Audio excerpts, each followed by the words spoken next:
Thank you, Chairman. India is today confronted with a dangerous trinity of military, health, and economic threats. Diverting people's attention from these threats will not help. These are extraordinary difficult times for our nation and also for the world. People are gripped with the fear of disease and death from COVID-19. This fear transcends geography, religion, and class. Arvind Savanji, There is unanimity that global economy will experience one of its worst years of history. While estimates vary, it is clear that for the first time in many decades, India's economy will contract significantly. The contracting economy can adversely impact our ability to feed and educate our children owing to a shortage of financial resources.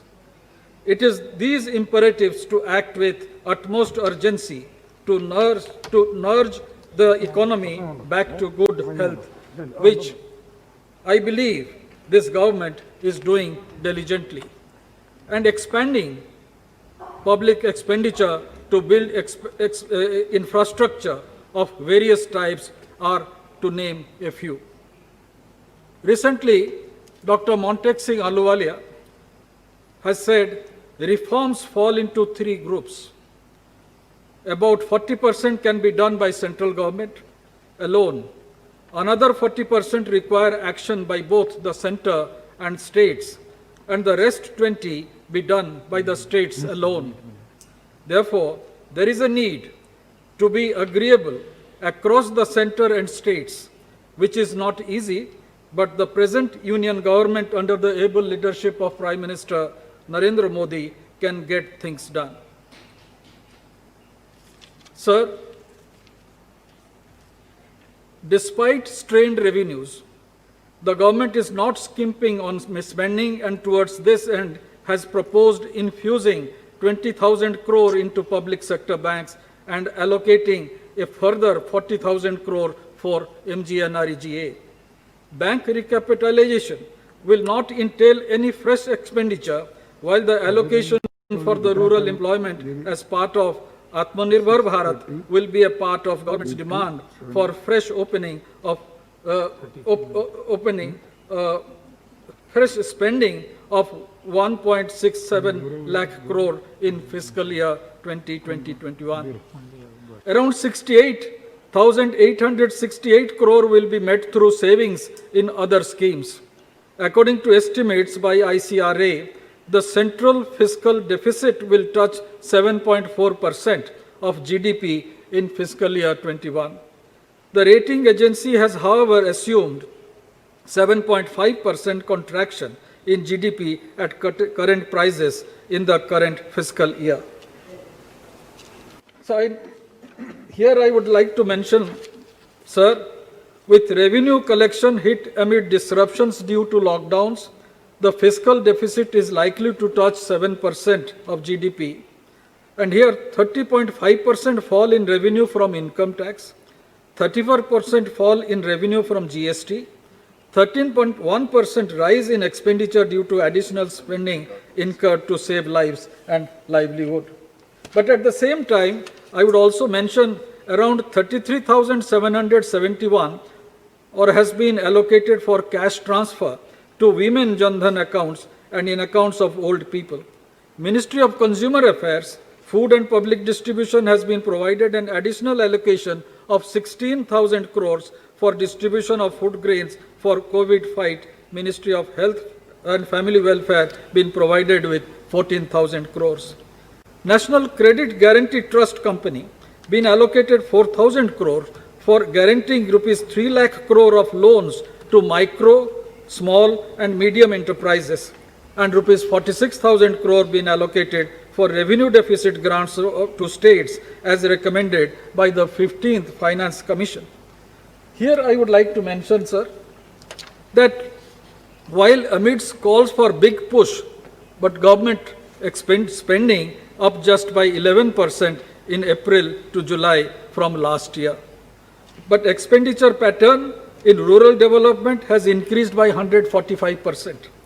Agriculture cooperation and farmer welfare has increased by 51%. In transfer to states, it is increased by 35%. Department of Revenue, GST compensation is by 120%. Health and family welfare by 34.24%. Labor and employment by 150%. Health research by 200%. Here, last year, between April-July, the expenditure was 9.47 lakh crore.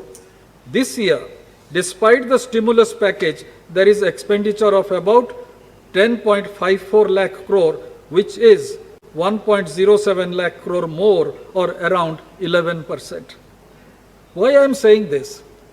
That there is a need to push more money into the economy, and that is what this government has been doing. And that should be the actual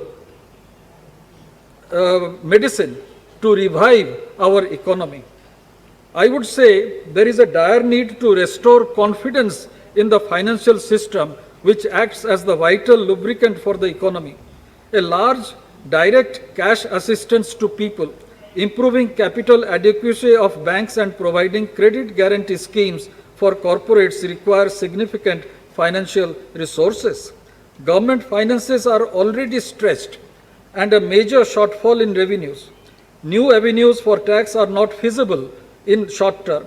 Higher borrowing by government is inevitable. India cannot afford to be too fiscally restrained in these distressing times. Government should make full use of loan programs of international institutions. Recently, I saw some comments from opposition parties that why have you bought loan from a bank which is stationed in Beijing? It's not a Chinese bank.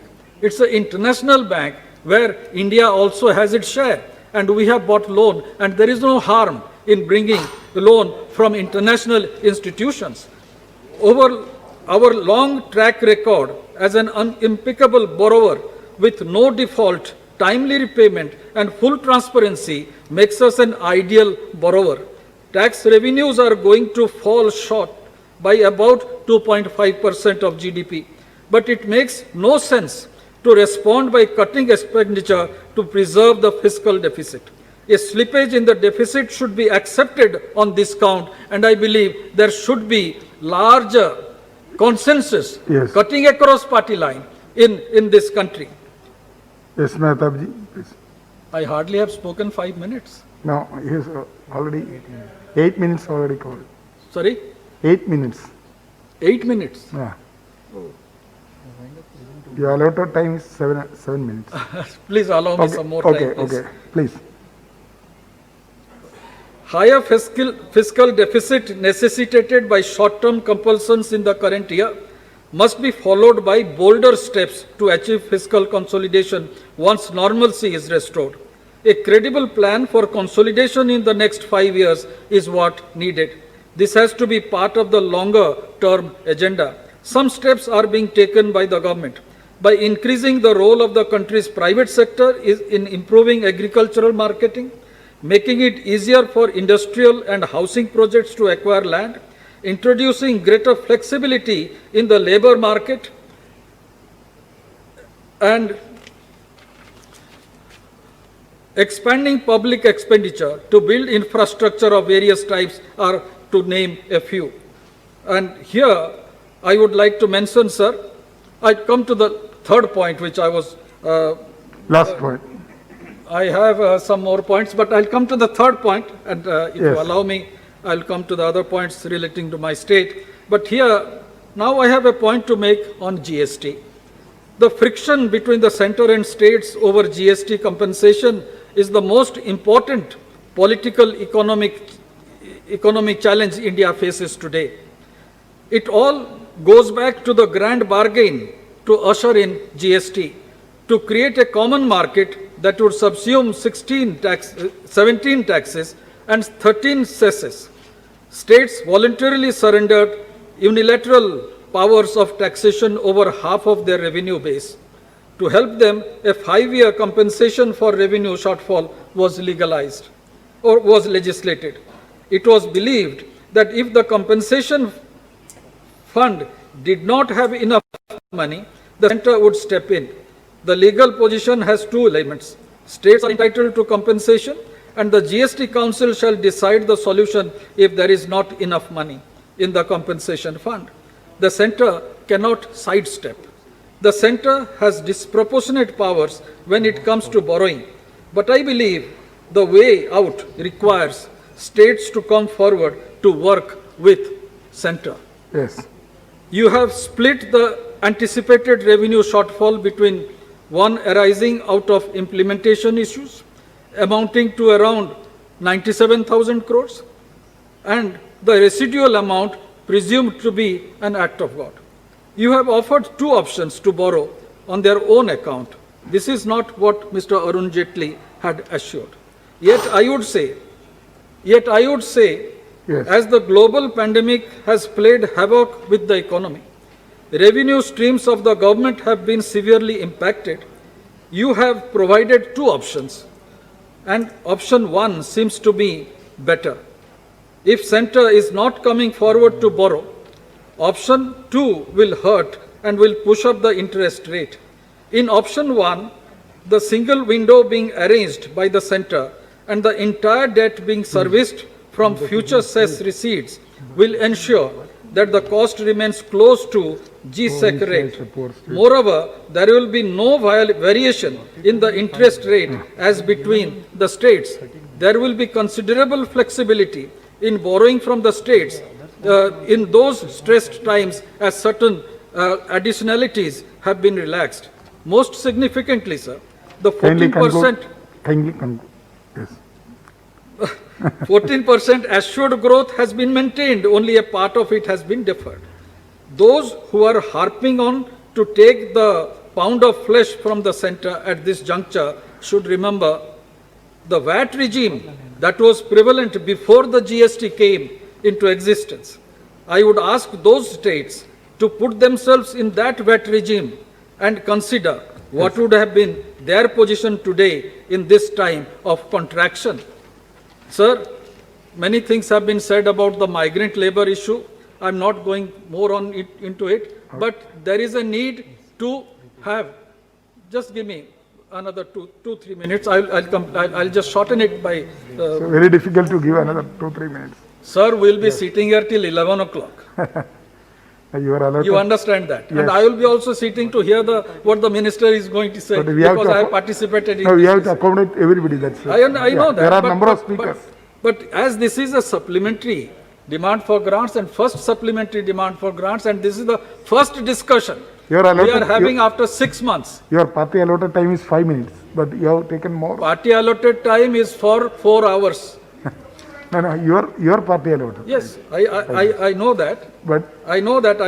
That's why I am requesting you. yes, Relating to even today, nobody knows for sure what is the number of migrant workers in our country. And therefore, it is necessary, sir, that we have to keep tab of all these migrant workers. Fourth thing is urban poor. What Mr. Sawant was mentioning was relating to urban poor. There are migrant workers who are also urban poor, but there are large number of urban poor who stay, they reside, and they live in urban areas. What specific program is being made for them? We are doing lot of things. The government is doing lot of things for the rural poor, but there is a necessity to have something Sir, for urban poor. And recently, Odisha faced severe flood. 19 districts of Odisha have been affected. And Odisha government, recently a committee had gone there from the union government, This one- and there is a demand from Odisha government to provide 1100 crores for that. And lastly, sir, yes. I would talk about the MP LAD. MP LAD first notification was relating to, it was on 8th April, where it was told that for 2 years MP LAD will be suspended. And subsequently, on 12th May, another notification came where it was mentioned, this includes, in the second, in B, This includes the unreleased installment for any honorable MP as on 31st March 2020, which means those MPs who have already utilized 5 crores of rupees, they have been provided 5 crores. Those who could not utilize 5 crores of rupees, they have been denied. There has to be parity. And that is why I request the Honorable Minister, because today in that Sudesh ministry there is Pandey. zero. There is zero Sudesh amount. Pandey. Sorry? Yeah, yeah, please. I'm concluding. There is zero. And therefore, justice should be prevailed. And while concluding, I will just mention here, economic revival must Should I focus start? on creating jobs. And that is the highest challenge today. Thank you. Just give me 1 minute. It was therefore You there said- before the pandemic and has now assumed tsunami-like dimensions. He's a The senior rise leader. in utilization of Manrega scheme is Mehtab witnessed ji to is the always within workers. the time he is coming. Therefore, want me to I would start? say But today he has taken more time. Okay. He is Thank a- you. I rise here to present No, no, views no. of